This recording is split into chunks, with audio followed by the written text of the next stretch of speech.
There's no audio for this because it was the ye olde times, but we can imagine what they were saying. Something funny, like... Flan the man? Is there one? There we go. There we go. Hey. Oh my God. Some of the greatest literary minds of the country. Sure, they have to go as much as any of us. No, I'm grand. One of those men is a civil servant who should have been in work that day.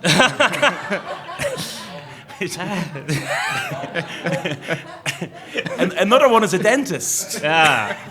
They look like they could have used a dentist, but... they were rare old times.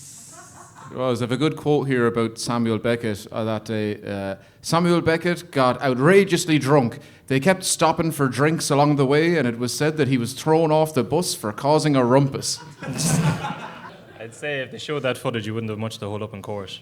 But, Well, it must have been O'Brien. Beckett would have known better than to attend such a gathering, or to be in Dublin in the first place. Yeah. But the footage is really good because it's taken by a guy, John Ryan, whose son went on to found broadsheet.ie.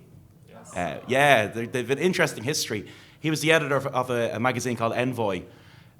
John is famous for going to an auction house once. He told his wife he was going into town to buy a toaster, and he came back and said, I bought the Bailey pub instead.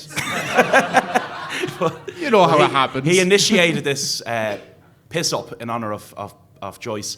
He wrote a book called Remembering How We Stood, and it's kind of colloquially known as Remembering How We Fell, because it's just about going on the lash, really. But it was a great day out. They meant they were going to go through everywhere in the city that's mentioned in the book. They made it as far as Duke Street, and they just stopped. yeah.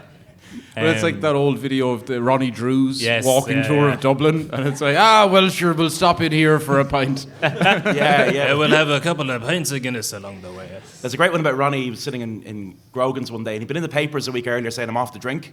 Oh, yes. He was having a gin and tonic, and a woman came in and said, Ronnie, I thought you were off to drink, and you're having a gin and tonic. And he goes, I love a gin and tonic. I find it helps me to mind my own fucking business.